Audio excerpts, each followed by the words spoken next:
Well, good morning, everyone. Is there anyone we are waiting on from the other rooms? Very well. I call the 153rd annual meeting of St. John's Church to order. The Lord be with you. Let us pray. Lord Christ, we give you thanks and praise for blessing us so abundantly with a sense of your call, with the gifts of your Spirit, with the knowledge and love of you. Continue the good work you have begun here as your servants and disciples. Give us hearts filled with your hope and peace and the inspiration of your Holy Spirit. Help us to rededicate ourselves to you and to your mission. All this we ask you in his holy name, Lord Christ. Amen. I call upon our clerk, Joan Gorga, to present the minutes of the 152nd annual meeting for approval.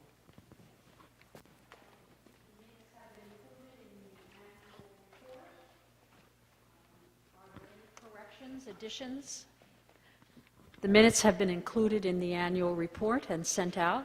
Are there any corrections or additions to the minutes? I recognize Mary McCarroll.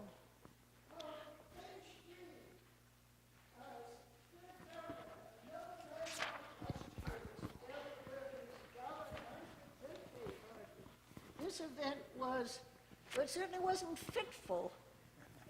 Faithful or appropriate or something like that, but not fitful.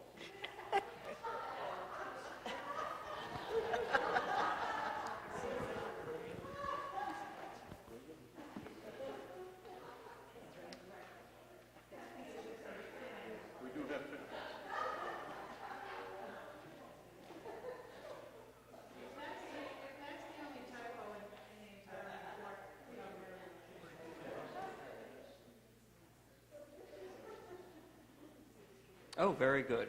Yes. I wrote that one on the plane. Very well. The word should be fitting. Are there any other? And we're actually, as a point of order, we are actually limiting our discussion to the minutes of the 152nd annual meeting, which you will find beginning on page 7 of the report, where we're receiving the minutes of last year's meeting.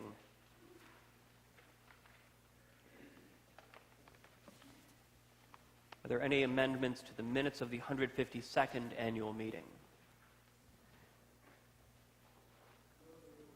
Very well. There's a motion to accept the minutes of the 152nd annual meeting. All in favor say aye. Aye. All opposed, no. Minutes are accepted and approved. Very well. The next item on the agenda is the report of the nominating committee, which I will be presenting myself. We have a very fine slate, as we always have. The nominees for warden are Astrid F. Klinteberg and Gwen Kopka. Are there any nominations from the floor? Very well. The nominees for vestry are Len Berry, Lydia Priest, and Carol Seacrest. Are there any nominations from the floor for vestry? Very well. The nominee for clerk is Libby Browning. Are there any nominees for clerk? The nominees for delegate to diocesan convention are Carolyn Stewart and Marjorie Ferguson. Are there any nominees from the floor for delegate to diocesan convention? Nominees for alternate delegates to diocesan convention are Lydia Priest and Catherine McGeary. Are there any nominations from the floor for alternate delegate to diocesan convention? There are 2 positions for delegates to the North Shore Deanery. We have 1 person standing for election, Rosemary Sullivan. The annual meeting cannot move forward unless there is a second delegate to the North Shore Deanery nominated. Now, delegates to the North Shore Deanery attend 3 meetings per year. They represent St. John's Church, alongside myself, at gatherings of our sister churches in this region, sharing what's going on here and hearing about what other churches are doing, that the churches can collaborate, and people who might be interested in one ministry that might not be offered in their own church can participate in that ministry in a nearby church. So it's a great way to get involved in our own parish and on the next level up in our diocesan organization. And we carpool, so it's easy to get to. The floor is open for nominations for delegate to the North Shore Deanery. Catherine, do you accept nomination? Very well. Sarah? And Sarah Stotzer. We now have a contested election. I've been wanting one of these since I started here. All right.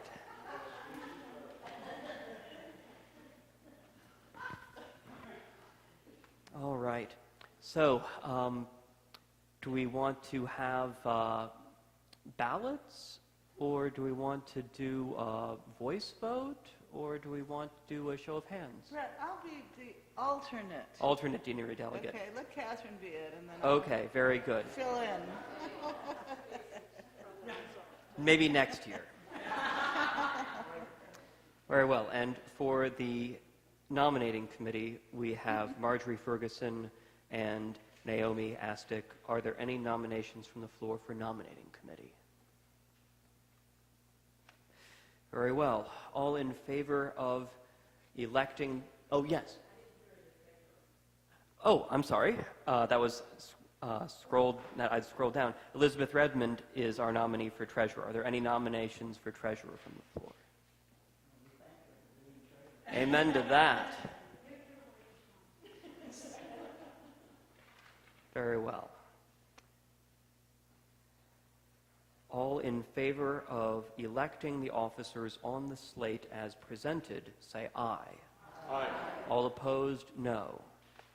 The officers are elected. Congratulations, one and all.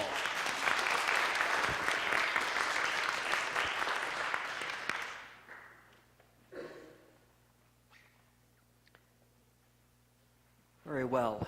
The next item on the agenda is the reception of committee and guild reports as printed in the annual report. Are there any questions or discussion related to those reports?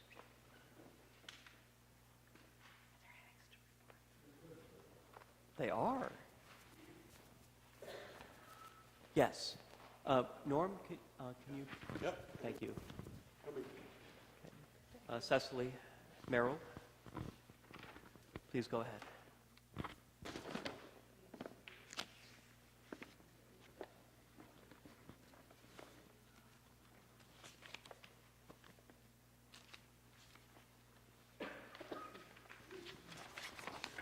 Bear with me. I want to add a couple of items to, we're talking about the committee reports? Yes. Great Center. I'd like to add a couple of items to what I wrote, which are important changes. 22, page 22. The most important one is that there has been a new staff member who's come on board, whose name is Rona Tyndall. Some of you may know who she is. And she's going to be in charge of outreach, which is an important new activity. And it's always an important thing to know that we are growing, and since I wrote this report, we have 10 more new guests who have come to Grace Center. Cecily, just to clarify, This is Grace Center. Grace Center. And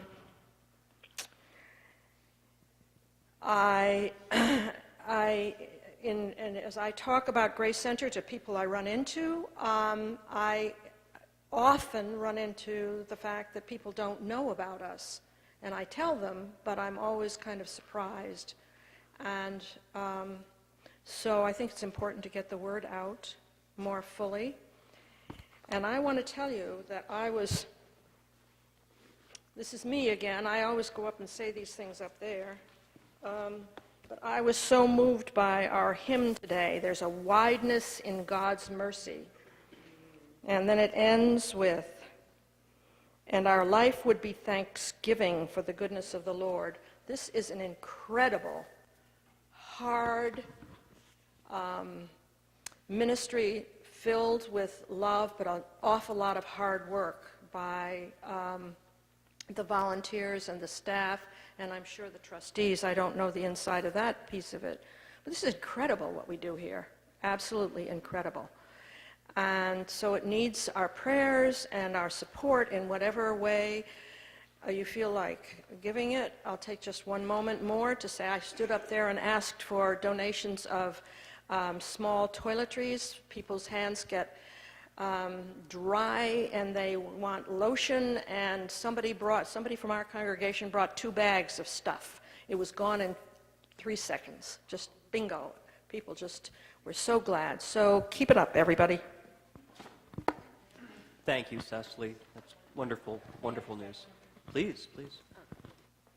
I just want to let people know, apropos of what Cecily just said, I don't know if everybody knows that I have recently joined the board of Grace Center. So St. John's is now represented in the decision-making process Excellent. at Grace Center. That's more wonderful news. They're lucky to have you. Thank you.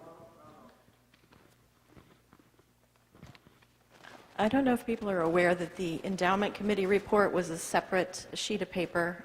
It's an addendum. Did everybody get that? Okay, so we'll get that stack and bring it in here. And there is a typo in that. It says international underperformance is, well, it's a separate sheet of paper. We're going to have to get it for you. There is a typo in it, which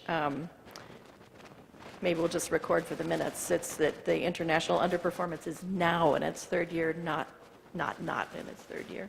Does that make sense? Thank you. What group is that? Endowment Committee.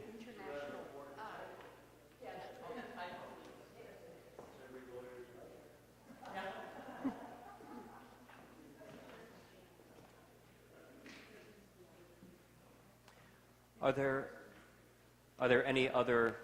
We're noting that this is the first mistake ever made by the author of that report. Are there any other questions, comments, additions, or corrections to the committee and guild reports? Very good. And this is the endowment committee report being circulated now.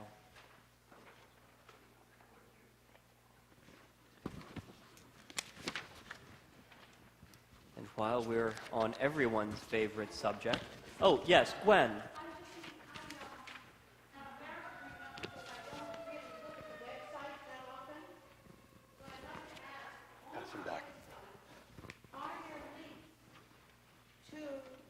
Descriptions of the Grace Center and the Action Shelter Sandwich Program.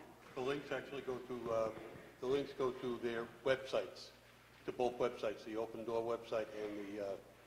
Okay, the reason I'm saying this is that twice now, people have come up to me and said, people who are part of the parish, maybe not coming all the time, but that they loved what we were doing with the Action Shelter program and Grace Center, but they didn't know about it.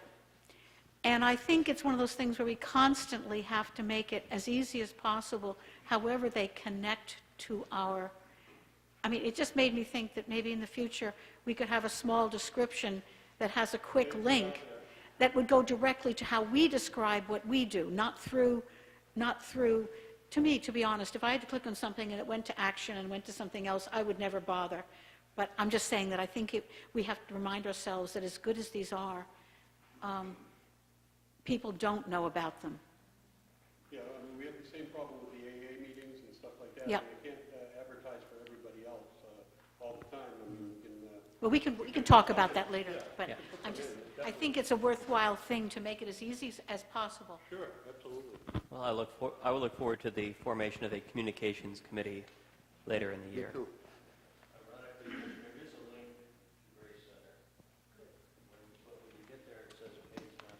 No, I gotta fix it. Okay. I'll fix that this Norm afternoon. can fix that. That's not a problem. Are there, yes, Yeah, sure. Jim, go ahead. A thought occurred to me that we should have a parish history committee, and I want you to just think about whether you think that would be valuable or not. I'm not looking necessarily for volunteers, but I would be happy to chair it.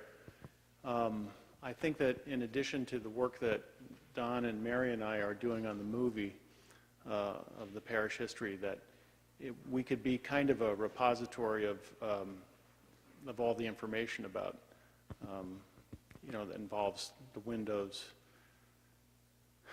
the buildings, and so I thought it occurred to me that maybe we should just make it a little more formal and have a committee for that. So. That would be great.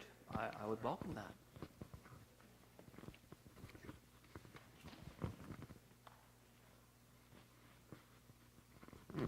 Right, seeing no other hands, we will move on to item 5 of the agenda, the financial reports.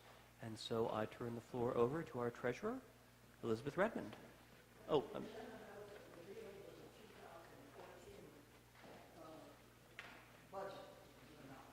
it should be the 2015 budget. Right. We're looking ahead.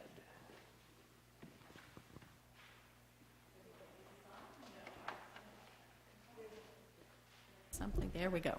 Okay. Can you hear me okay? All right, good morning. Yes, we're here to talk about where we ended up financially for 2014 and what the budget looks like for 2015. And I don't know whether you've had a chance to read the report yet, but the short answer is we had a really good year, relatively speaking, which in our environment is a good year as a small deficit. And we had budgeted a deficit of $48,000, which was going to be our worst case scenario. We wound up with a deficit of only $9,000, which is extraordinary. And that represents bringing in $30,000 more revenue than we budgeted, which again is extraordinary. So the highlight of that, and I think the biggest piece of our success, was the event in September recognizing Adele Irvin on the Fitful event. Thank you. I'm getting there.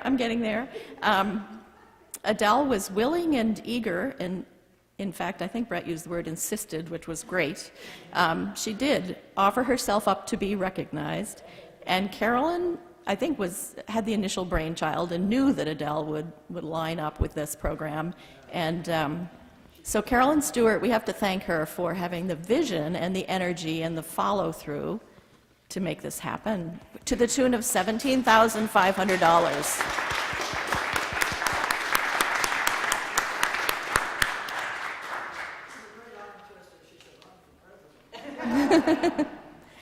So every year when the Finance Committee puts together the budget and we have a deficit, we say, okay, one way we could reduce this deficit is to have a summer fundraiser.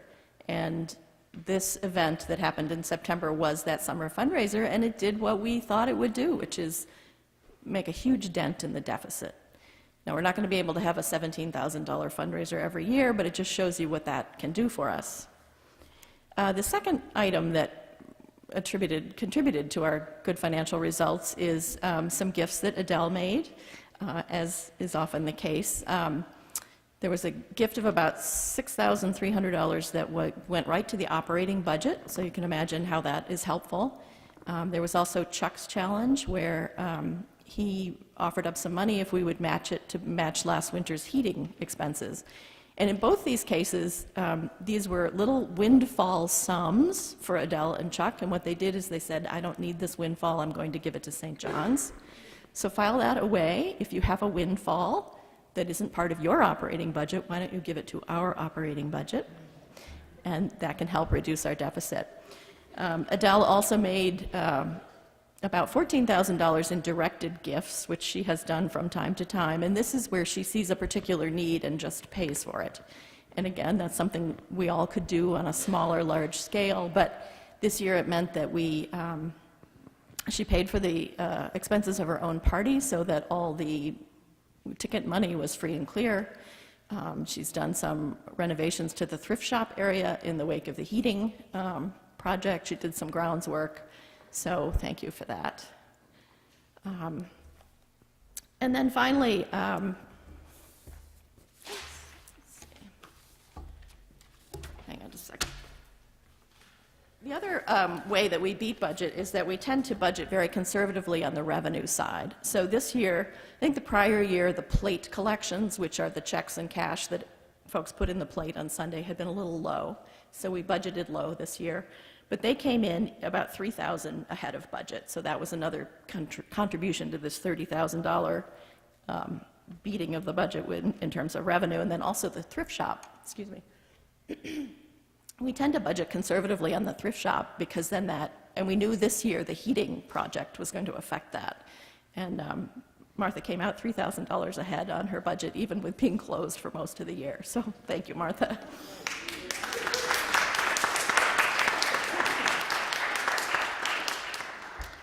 Now, there are a couple of places where we didn't come up with the revenue that we had planned. One was in pledge fulfillment, so that was down these are completing pledges that were made for the 2014 budget. That was about $2,500 behind. We had some people pass away, we had some people move, and have other circumstances where they couldn't complete their pledges. So pledges didn't come out quite where we planned. Parking and hall use was down. Some people that use the parking lot make contributions for that purpose.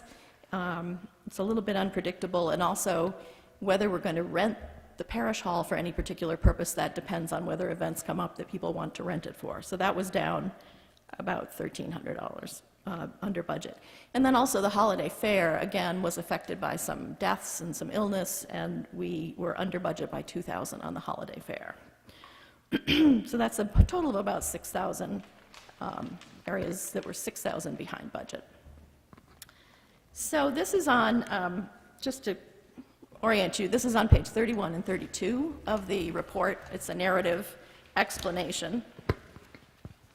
And then, thank you, I'm sorry, I'm a little froggy. No, I'm good, I'm good. Thanks, Mark. Sorry to be froggy. Then starting on page 36 is the entire 2014 budget, the 2014 actual, and there's a column showing what's under and over budget. So later, at your convenience at home, you can look through this, and if you have any questions anytime, feel free to ask. On the expense side, things were pretty much as expected. The only thing that really affects the way we came out in terms of expenses is that we budget some Together Now funds to fund Jay's position for youth ministry. And when we first estimated what we thought we would need in 2014, we estimated too much. So that was both revenue and expense that we didn't have, and it had no effect on the bottom line. So does anybody have any questions about 2014? So that's where we ended up the year. We only had to take $9,000 out of the endowment, beyond what we consider to be a sustainable draw. That's a spend of about 5.6%. We're trying to spend only 4.5%, so that's not terrible. And as Bob said in his report, our return was around 6%. So at the end of the day, we made more than we spent in the endowment. Not by a lot, but some. Questions or comments on 2014? Yeah, Sarah.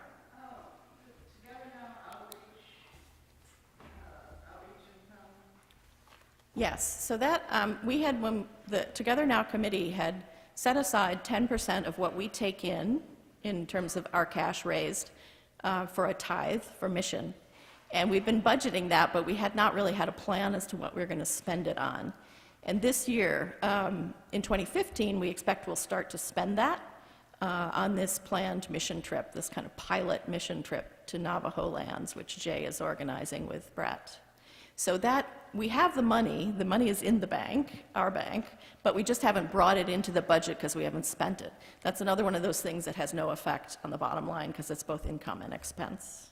But that's a good point because it, you kind of wonder why it's sitting there. Okay. So that is 2014, and now we're here to talk about the 2015 budget. And as I say at the top of page 32, 2015 is looking to be a different animal. Right now we're showing a budgeted deficit of $65,000. And that's as compared to a budgeted deficit for 2014 of $48,000. And as is the case here, generally, the issue is really on the income side. In terms of the budget year over year, pledges are down $10,000. We had set a goal of $131,000 for pledges for 2015, and as of this point, we're at about $121,000. So we have lost some people, some of whom made fairly, larger pledges. People have passed away, they've moved. There's some folks who still may not have made a pledge, and if you have not made a pledge, it's never too late, because it's really not a comfortable thing when the pledge revenue begins to decrease. It has been about half of our budget comes from pledges. The rest comes from earned revenue and the endowment spending and so forth. So it's not good that the pledges are declining. And that will need some attention in 2015. We're budgeting $1,000 less for wedding and funeral income, and that is because the vestry, after getting some feedback from parish members, reduced the building use fee for weddings and funerals. There was concern that it was too high, that having weddings particularly, and funerals in particular, is part of our ministry, and we shouldn't be charging people through the nose for it. So that is going to cost us $1,000 in the budget. I cut back the holiday fair budget by $1,000 in terms of revenue just to make it a more achievable goal. Cut back the parking and hall revenue by $1,000 just because that seems to not be a realistic number we've had in there. And the spending draw, which is the 4.5% draw on the endowment, that is calculated on an average of what the endowment balance has been over the last 3 years. And it's going to rise and fall depending on what that average works out to. So our spend is $1,000 less for 2015. So there's a $14,000 real decrease in income and also an $11,000 decrease, which is just less budgeted use of Together Now income. So that's just a budgetary matter, has no effect on the bottom line. Any questions on income for 2015?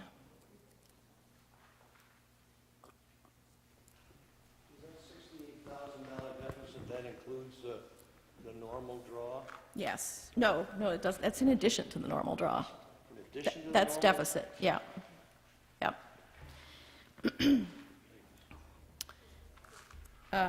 Let me talk about expense, and then we can circle back around to that. So I don't talk a lot about expense because it really doesn't change a lot from year to year. We feel we have pared down the budget about as far as we can for the programs and the missions and ministry that we offer here. So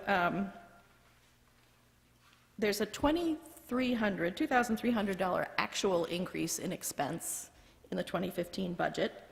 which is an increase of $3,800 for staff. The staff received a 1.7% cost of living increase. That's the federal cost of living increase for 2015. And the rector received an increase which worked out to 2.17%. And that's based on the diocesan formula for calculating clergy compensation, which we do maintain the minimum standard clergy compensation. So we've got staff increases total, and that includes pension and payroll tax and all of that, of $3,800. That's offset by a $3,000 decrease in utilities from our heating project, which I haven't talked about yet, and I should touch on in a minute.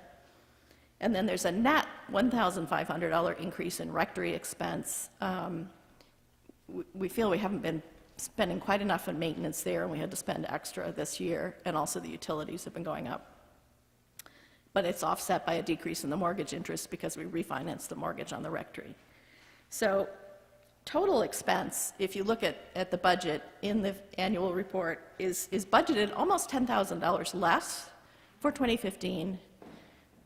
But as I said, that's mostly a decrease in use of Together Now funds for the youth ministry position and for the mission outreach, which we're not budgeting at this point until we come up with a budget for this mission trip.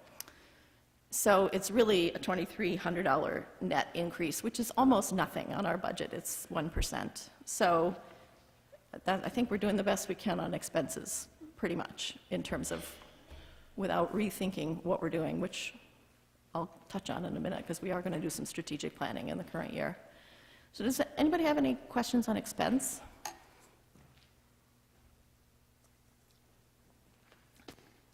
Y'all with me?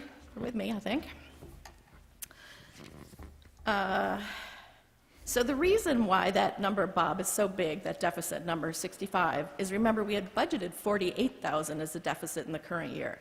So we're starting in a big deficit position unless we have these extraordinary fundraising and individual gifting that occurred during the current year. So where does this leave us? Like, does anybody have any nitty-gritty questions before we go on? Len? $4,814 deficit by going into the endowment. How big is the endowment? Yes, so if you look on page 35, there's a balance sheet. And at year end, it was, the endowment was $859,727, so basically $900,000. And I do think that the deficit will not be as big as it's budgeted. In the last, I'd say, 3 or 4 years, we've budgeted a worst-case scenario deficit, and we've come out better than that. But it's good to kind of scare ourselves into mobilization by seeing what's the worst it would be. And Len, you're a little newer. We do have a history here. So the Finance Committee has recommended that the vestry undertake another strategic planning process. We had a strategic planning process, I would say, about 5 years ago now, maybe a little longer.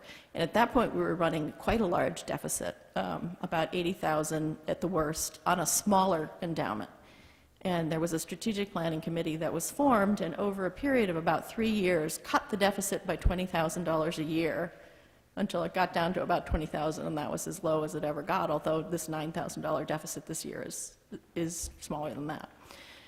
So it's something we've been watching and monitoring and managing for a long time, and completely aware that if it gets too large, there was a great fear at one time that it was so large it was going to just continue to erode the endowment. It's been under control for the last couple of years, but it needs to be looked at again. Bob? Well, the fact that we have $860,000 of endowment, which I like to round up to 900 myself, and if we were very creative, we could actually round it up to $1 million, because it's more than 510,000. I like to think of it as $1 million. But that puts us in an absolutely amazing financial position compared to a lot of Episcopal churches, even much bigger than ours. We're very, very fortunate. We had a very substantial input to that a couple of years ago, thanks to the generosity of a dear friend, colleague of Don Cole's. Adele's contributions have been beyond belief. And so we're very, very fortunate, and we can afford a $68,000 deficit from time to time when we have that endowment. And so don't expect next year that we will have more money in the endowment than we had this year, because it ain't going to happen unless, God forbid, somebody dies, which we don't particularly want to increase our endowment that way. Somebody gives us a generous contribution, but that's okay, because sometimes the market does very, very well. 3 years in a row, the market has gone up, and everybody said that, well, it's going to stop, and they've said that for 2 years. So we've been very fortunate in that regard. So thank you, Elizabeth and Chuck and everyone else who minds all of those expenditures very carefully. We have to make it up on the income side. There is no possibility that we can cut this budget anymore. And so I just urge everyone who can, even if it's a 1%, 2% increase in your pledge, if it's $50, if it's $100, whatever anybody can afford, that's the way we're going to get out of this hole. And by building the church and getting out and passing the word as to the things we do here, this marvelous music program that I think is unmatched certainly anywhere around here, and just get the word out. Let's get some more parishioners in here, and let's celebrate our good fortune. Thank you. For those who don't know, Bob, who just spoke, is the Endowment Committee Chair, so he knows whereof he speaks. Yes, Bob, I wanted to ask you, does that $860,000 include bequests or is it actual gifts? That's actual, realized, yes. This is money in the bank, so that does not include bequests that you know about, but you haven't gotten yet. I just wanted to make that very clear to people. No, money in the bank is what we're looking for. Absolutely. Well, thank you. I just wanted to clarify that to be sure. I think what Adele's referring to is that we do know through the Together Now campaign and conversations that we had with people that there are at least 2 large bequests promised to the endowment. So the endowment will grow, but as Bob said, we don't really want the people to leave us on this earthly plane in order for the endowment to grow. Paul? Thank you. I don't know if this is for Elizabeth or Bob, but what is the current guidance on what's prudent to take from an endowment on a yearly basis as a percentage? Well, the Attorney General's recommended standard is 4.5 to 5%. We should not be withdrawing more than that under the Attorney General guidelines. We are not bound. Churches are not bound by anything. Except common sense. We have not withdrawn in the aggregate over the last 3 years. We have not withdrawn more than our return. We shouldn't be withdrawing 7%. That's well above the recommended guidelines. 4.5% in some years is more than we grow. I mean, markets go up and down. So. But that 4.5 to 5% is what the recommendation is for charities. No, that would be much more. So, Paul, if you look at the... 68,000 Yeah. would be 9%. Yeah. The way our financial reports are built, Paul, is that the 4.5% draw, which we consider to be sustainable, is up in the operating income section. And then, when you go way down below the expense, the very bottom line is the unsustainable piece of the deficit, of the endowment draw, which is what we consider to be the deficit. So you have to add the two together to get the total percentage draw. Well, for the current year, it was about 6%, because we had budgeted 4.5 and only took another 9,000. I have not calculated what the 68 plus the 30, it would be 36 plus 68 next year. Over 100,000. Yeah. So that's, And we do have, Paul, we do have vestry-approved guidelines for all this stuff. We have investment guidelines, diversification guidelines, ranges of things, and we have guidelines for withdrawal set forth in a policy that was approved by the vestry last year, or was it 2 years ago? several years ago, I'd say even 3. Well, but we changed it in the last couple of years. Well, since Bret was here, because he was on the committee too. So the total draw is going to be something like 12, 13%, Yes. is where entire.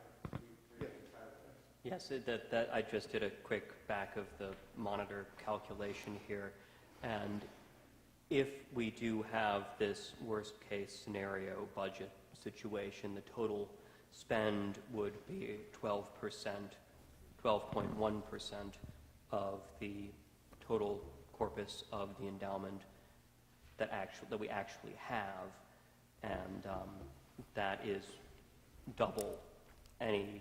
Well, that's double what it was this year on a percentage basis, and almost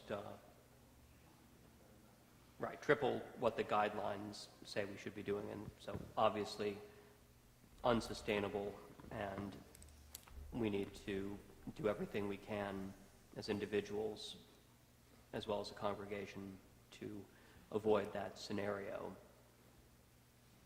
But this is stuff that we actually probably scared Well, your pants and make them small. and to put it in a different light, because I mean, I actually enjoy doom and gloom and a good horror movie now and again. Well, no, I mean, church should be a place where we can deal with scary stuff, but it's not about scary stuff. The question is, what is your vision for St. John's? What is your vision for ministry here? And does your pledge reflect that vision? Or does it reflect a vision of fear, scarcity, and the sort of measures that have to be taken to keep a place going when it's undergoing a deficit? Do you want your vestry to be squabbling over expenses, or do you want us to be charting a course into a bright future of growth and new ministry? It's entirely up to you, and if you share a positive vision, then that needs to be reflected across the board in your generosity of time, willing to stand for elections to things, which we just saw. I know we have it in us as a congregation to exceed our fears and to live into a vision of abundance and joy and bright possibilities. But I'm just the rector. Everyone looks at me when there is something that they're not happy with, and usually that's probably my fault. But I'm not the only one here. I wasn't here when St. John's was founded. I wasn't here when this building was built. And I hope to God I'm not here if there is no more St. John's. But the point is, it's not about me. It's about the mission and ministry that Jesus calls us to. And everyone has a stake in that. Everyone has a role to play. And if you want a command and control, do this or you're going to hell kind of church, you can find that somewhere. But we don't do things that way here. That also means that being a member demands more of you than being told what to do. It requires a mature commitment, and that's a matter of every heart in this parish, and I commend that to your prayerful consideration. Sorry, well, now you know what the stewardship sermon's going to be this year.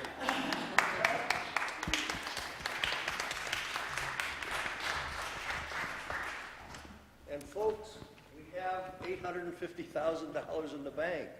This is not doom and gloom. We've got the resources, we've got the people, we've got the right rector, we've got the right vestry, we've got Norm, for God's sakes. Everybody contributes as much as he does. As long as he gets rid of the blowtorch. Gwen? I've been a member of St. John's since about 1984 or so, and I've sat on 2 or 3 vestries in that time, and we've always had a deficit. And everyone's always been frantic, some more than others. I would say our congregation is smaller in the past 10 years than it has been. I remember a time many years ago when it was much larger and had a larger budget and a larger thing, but and a larger number of donating people, but I would say even then we were frantically worried about the proportion we were taking out of our endowment. It doesn't mean you can rest free, but I think we do need to work on it. But it seems to be the fact of life for a small parish. I think we need a number of small things. I think we need conscious work on how we bring more people in, what's working, what's not. I think we need to relax a little bit. I think we need to consider all sorts of ways of doing it. But this little parish has always had a devastating, frightening, miserable deficit. Thank you. The point is this.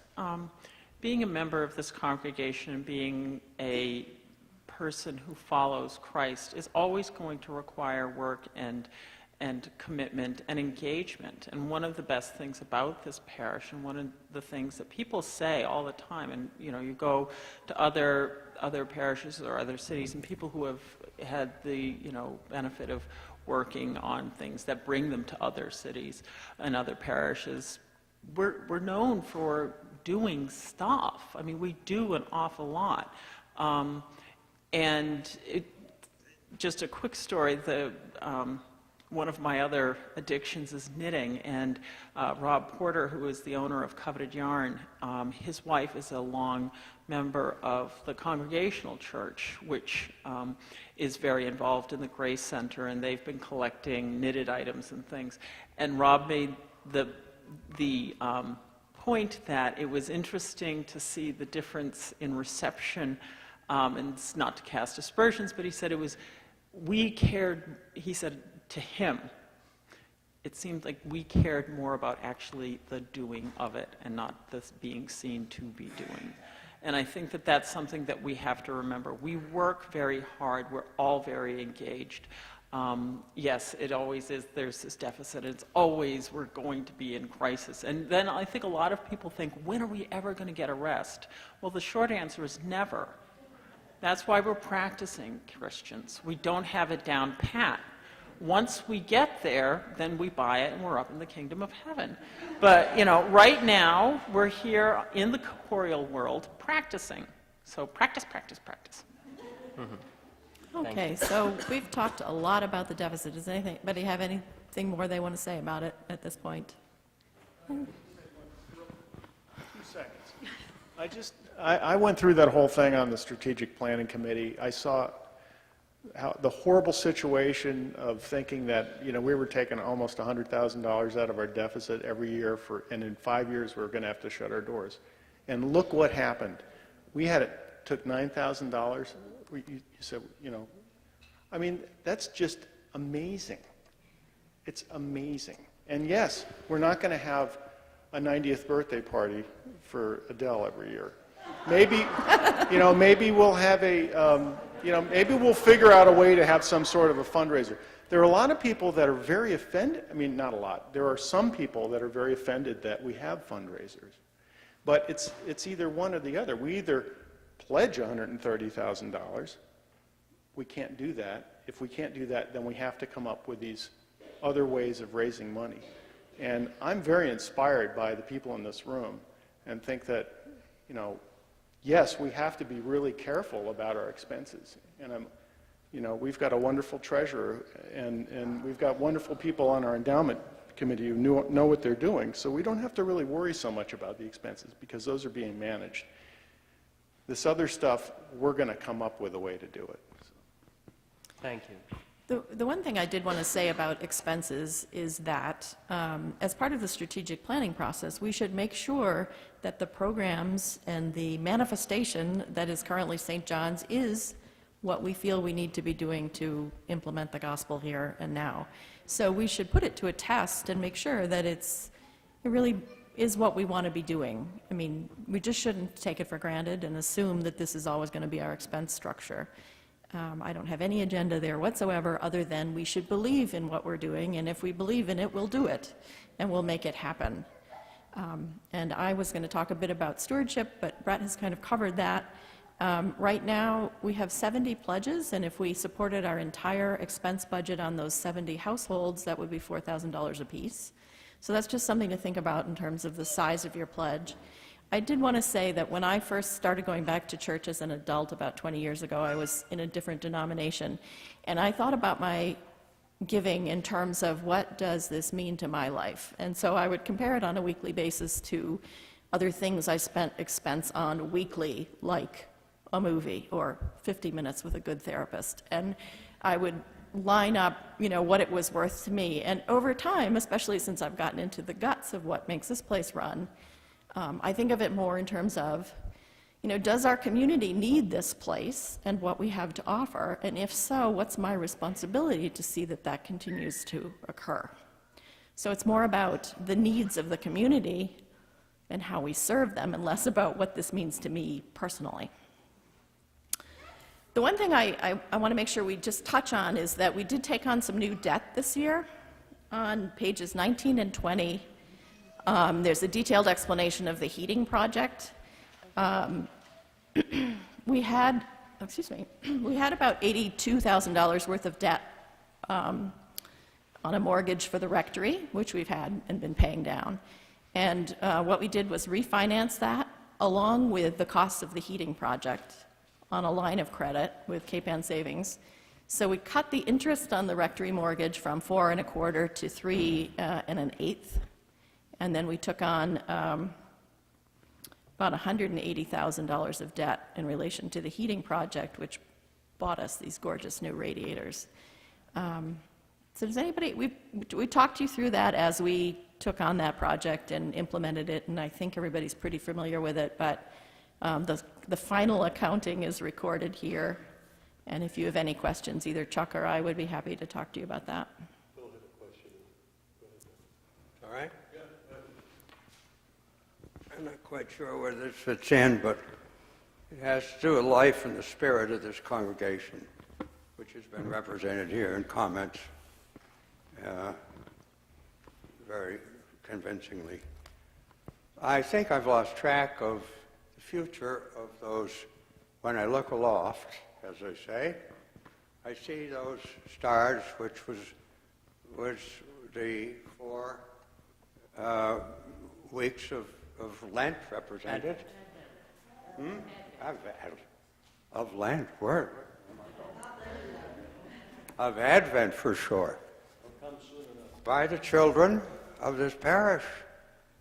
Jada Prima has done a magnificent job of starting from below zero, I would call it, in trying to demonstrate the life of the children, as few as they are. And he's done so most recently with the play, Godspell, as a representative of his good works, and it continues. Mark has the choir, the youth choir, and it has in itself been very slowly, convincingly accepted and well thought of. We have two elements of youth that are alive, and I just wanted to make a reference to it. I've forgotten the future of those, but I hope that we have a long future there. I would hope that they might still represent the spirit of the children who made them for Advent. Thank you.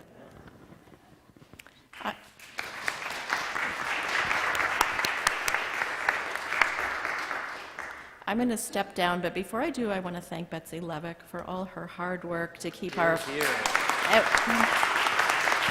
you stand up?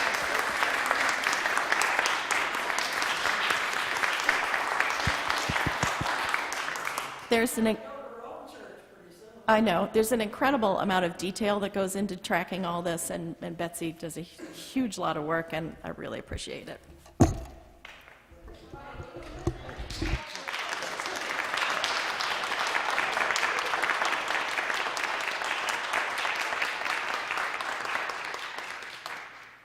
Thank you. Thank you. Now we're on to everybody's favorite agenda item, other business and general discussion. The floor is open. One at a time, please raise your hand so that Norm can come around with the microphone. Cecily.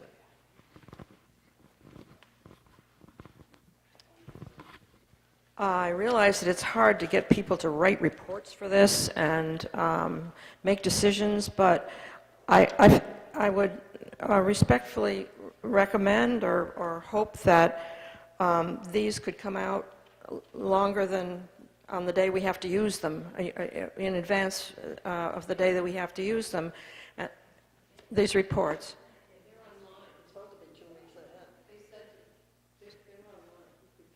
Oh, I guess I missed that fact, so forgive me.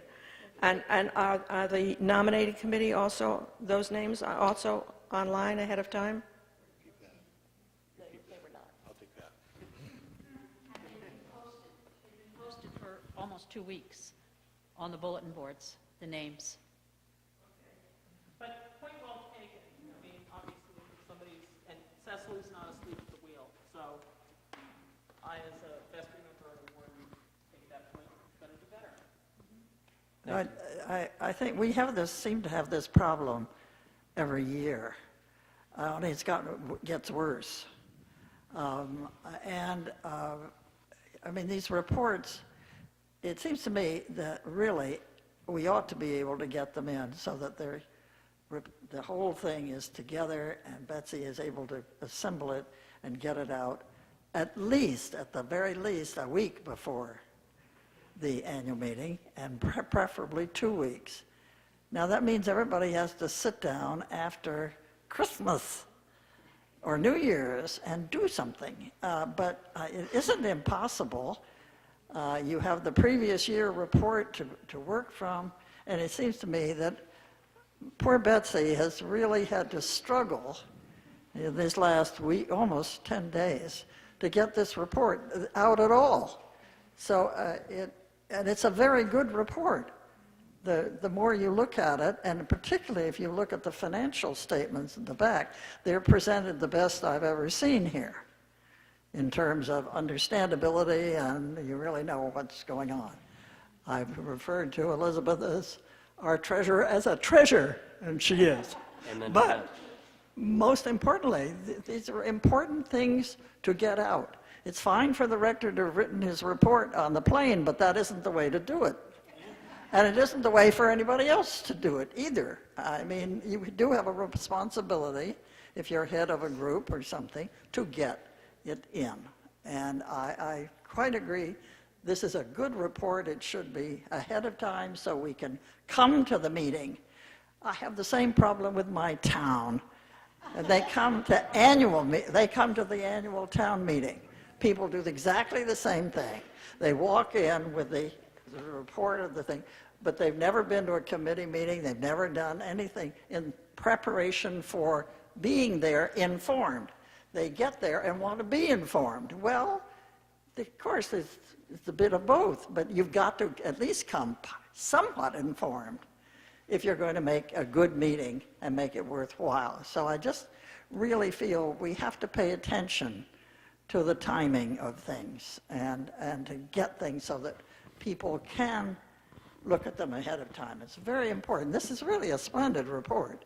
And it's fine for us to go home and read it, yes, but it would have been nicer if we had been able to read it and said something to Gwen, said something to Martha. Those are two wonderful reports. And then just to look at the whole. It's, so we have to be mindful that this is a church that doesn't like to sign up for things, as we know. People never sign up for things, but they all appear. And that's lovely, but it doesn't work for an annual meeting. So I do urge us in the future. Legally, I'm not at all, I mean, you have to post it, which was done. I think there's a legal posting 2 weeks ahead. Well, why can't there be a legal something about getting all of these reports? Right. So I would just urge that as a future consideration for wardens and vestry to get on the horn at the right time and get a kind of a needle into the parish. Giddy up and go. Thank you. Yes, we don't want to get deflated. We don't want, we need to get you said we need to get a needle into the parish. We don't want to get deflated. No, your point is well taken.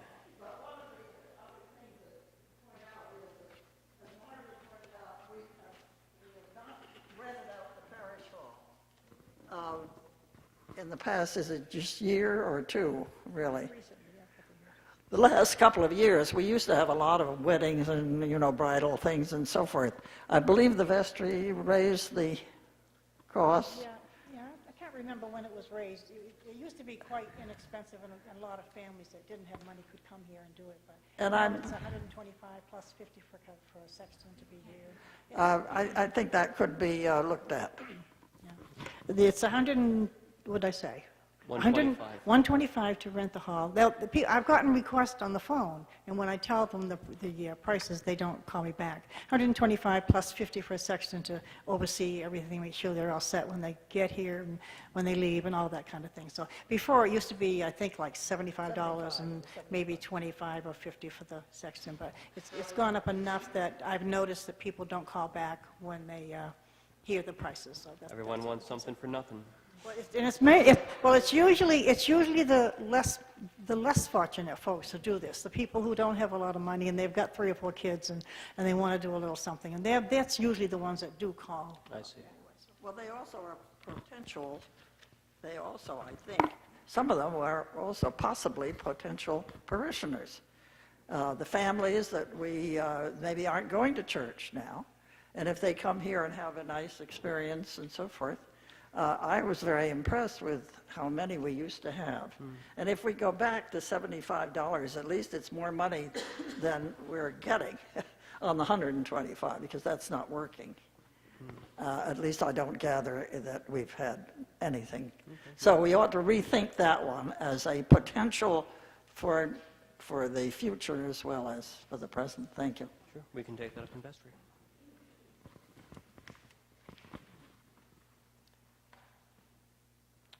Any other business, questions, comments? Historical question. There used to be a great big parish book that we used, that everybody signed at the annual meeting. Whatever happened to that? That was before my time. Yeah, it was When? here.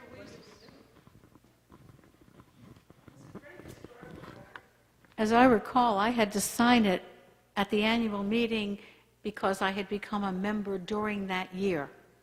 Interesting. And so it was here in the 80s. It's up in the closet. Okay. I remember everybody signing it at one point in the 80s. I guess. Interesting. Before Dick was here. But it's a wonderful record going back 100 years, I think. Well, maybe we should bring that back.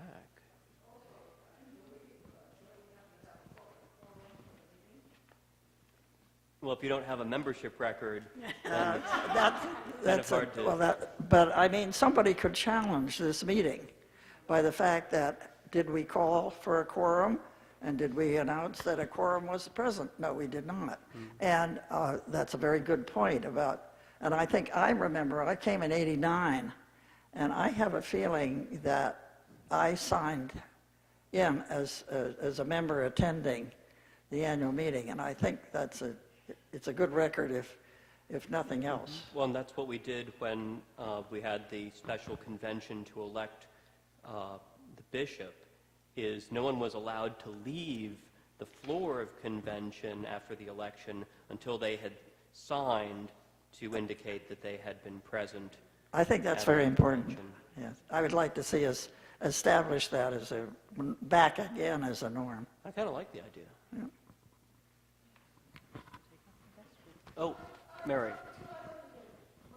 I'd like to reiterate that. I really think it is in the canons and can be very important, particularly if, God help us, if there's the sale of real estate involved.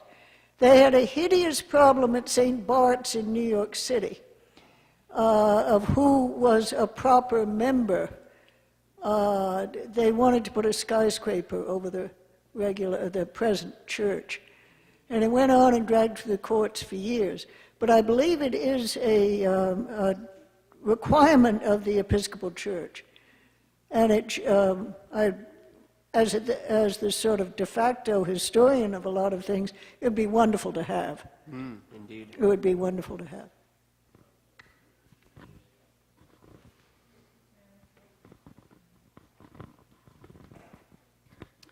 This is a somewhat related issue, but I've always wondered, actually, since we came here 9 years ago, why there was no process about becoming a member here. And I thought that it was really a mistake to not have a process whereby new members, among other things, were welcomed into the congregation, and the congregation has the opportunity to see that that is a new member who is making something of a commitment to come in and say, I want to join you. So people can sort of float in here and float out, and we really have no idea about them. How difficult would it be? There are prayers to welcome new members. I mean, it's not like it's a great big production that takes a lot of time. Anyway, it's something to think about, I think. Sure.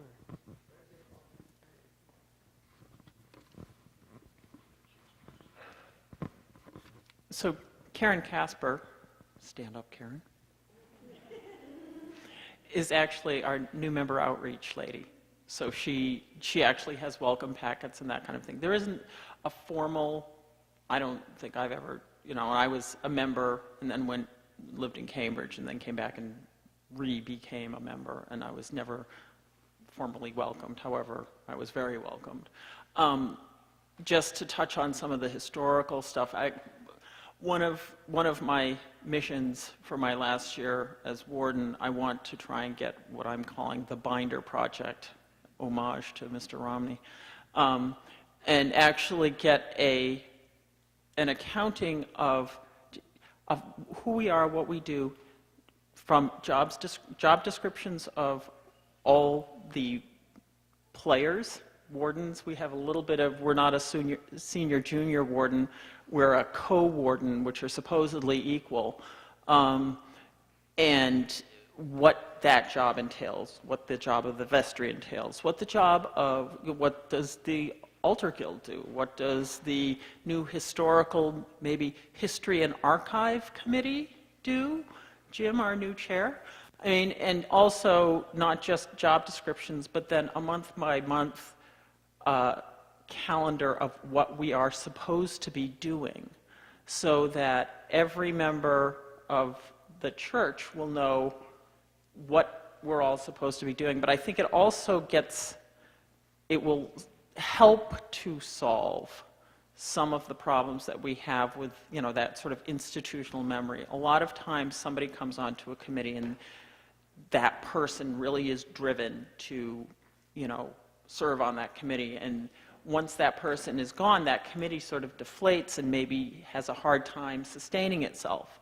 I think that it would help in terms of getting reports out, because you can kind of, you have your, okay, it's December, maybe we should start wrapping up and figuring out what we've been doing, and maybe you've been taking notes all along. I mean, so that's, as somebody with chronic ADD, I have to have lists and little schedules, and I think that maybe if we had lists and schedules for the parish, that would be helpful. So that's one of my little projects. I've been sort of talking about it at Vestry for a while, but if people are interested in helping me with that project so that we have sort of a user guide, I don't know, a manual of what we're doing going forward, I think that would be helpful.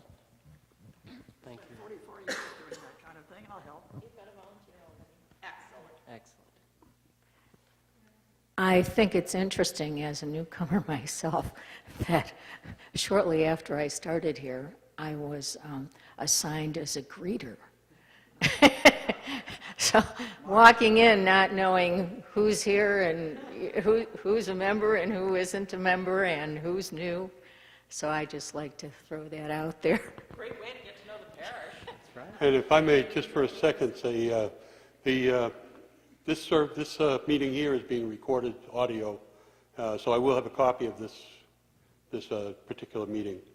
If anybody wants a copy of it, I'm more than willing to give it up to you.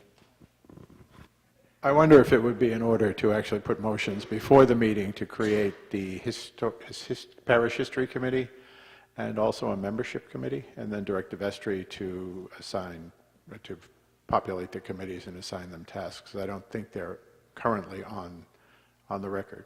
Okay, So we can if it is, add those. I'll put that motion before. All right. Is there any discussion on the motion to create a parish history committee and a membership committee and direct the vestry to populate those committees?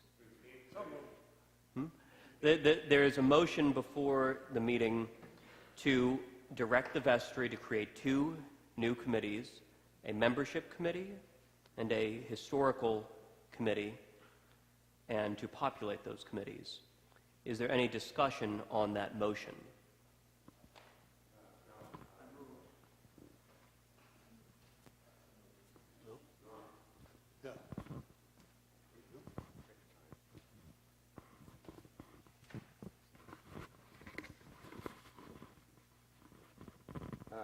I don't know whether this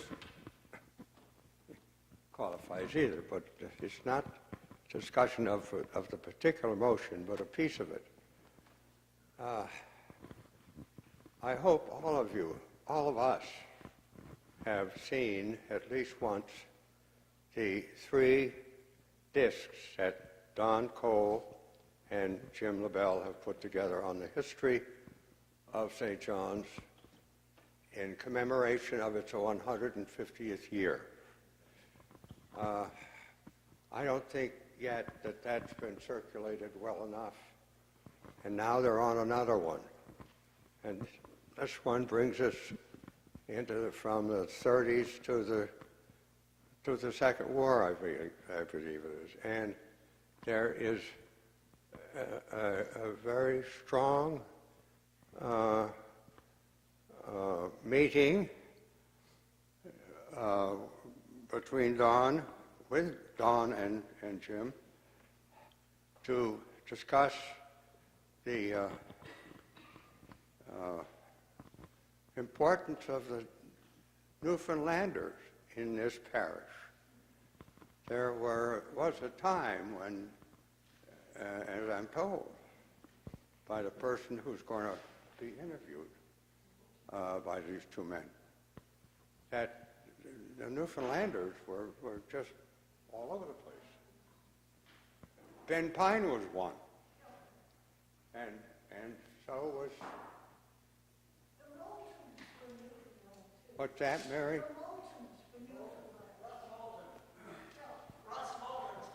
Russ, oh, I was just thinking of Russ. Well, Russ Moulton's father skippered the T-Bow in 2 of the races. Ben Pine, the other, several, I guess. Well, just more than one race, but it was a span of years. I'm just making a point of making aware, asking you to be aware of this very important piece of our history, which these 2 men are putting together. 3 discs already, and another disc forthcoming, whenever that is. There's no time frame. But it's going to complete a story that has, in this 4th disc, the importance of the Newfoundland people who came and settled on this place and were very important all around us. So clearly we need to have this committee so that we can support that great work. Yes, that's what I was... All right, we've got more discussion on the motion.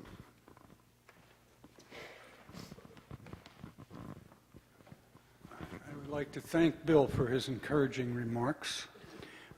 There probably are people here who have not seen these films, and they're easily obtained in your home if you have a computer. You just go on the church website and you click on history, and that will take you to the films, and you can just sit there with your lunch or whatever and enjoy the films. I hope you do. On the right side of the page, it's also a quick link to the history directly. So you can go directly to it right on the front page. Thank you. The other person down here. Hi, I was wondering if the membership packet could include photos and information about the history of the church. That's a great idea. We can add that. Thank you.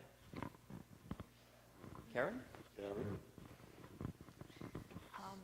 As the only committee member of the newcomer, I would really appreciate any help. That I would like to actually form a committee so that we can actually plan and some great ideas. We have hosted, there have been several dinners welcoming, mixing parishioners with newcomers, and they've been a great success, and everybody seems to have had a great time. I'd like to do more of those, but I really could use some help. Thank you. All right, seeing no further hands, all in favor of directing the vestry to form membership and history committees, say aye. Aye. All opposed, no. Motion passes. Is there any other business and general discussion?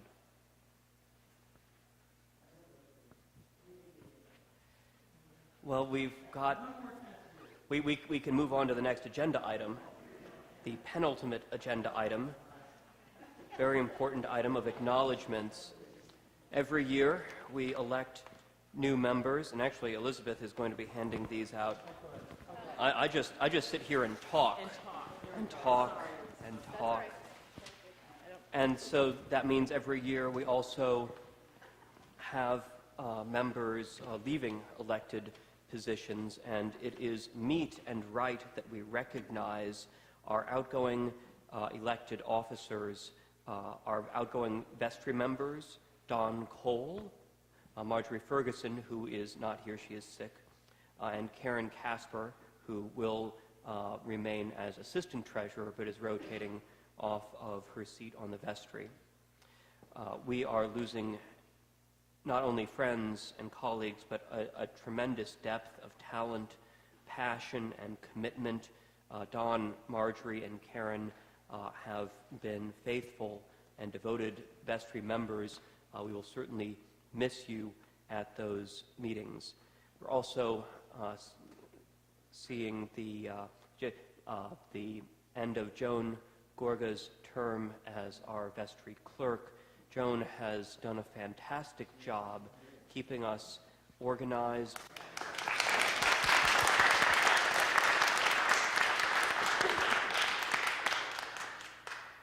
Making.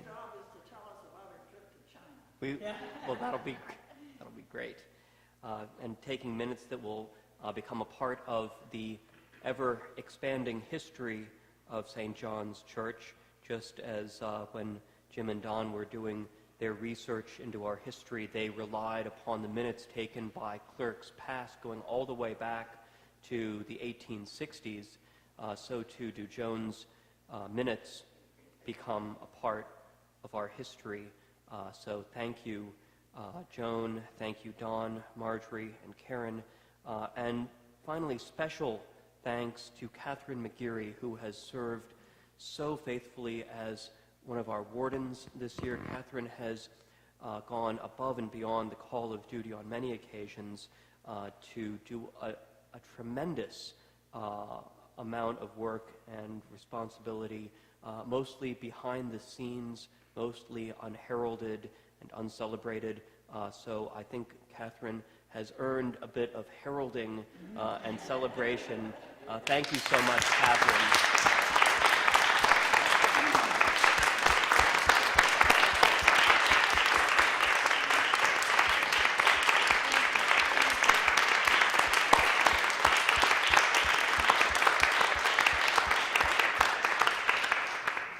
Our newly elected officers have big shoes to fill. Those terms actually begin at the adjournment of the annual meeting.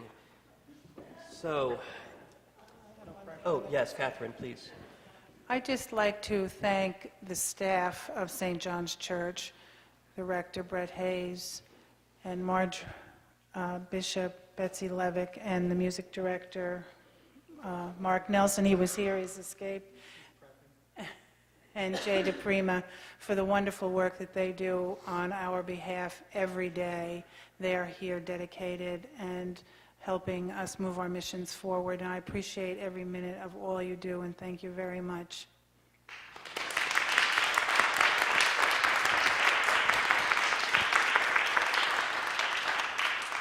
Thank you.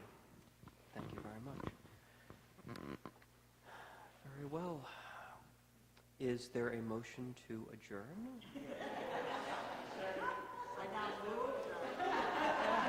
All in favor? Aye. All opposed? I'll have two prayers. First of all, bless, O Lord, this food to our use and us to your service, and keep us ever mindful of the needs of others. In Christ's name we pray. Amen. Secondly, Lord Christ, we give you thanks and praise for continuing to enliven your church by the gift, indwelling of your Holy Spirit, even as you promised that you would always be with us. Continue the good work you have begun within each of our souls, and as your body, the church, in this place. Help us to find in you all our hope, all our courage and faith. All this we ask in your most holy name, Lord Christ. Amen. This meeting is adjourned. Thank you all.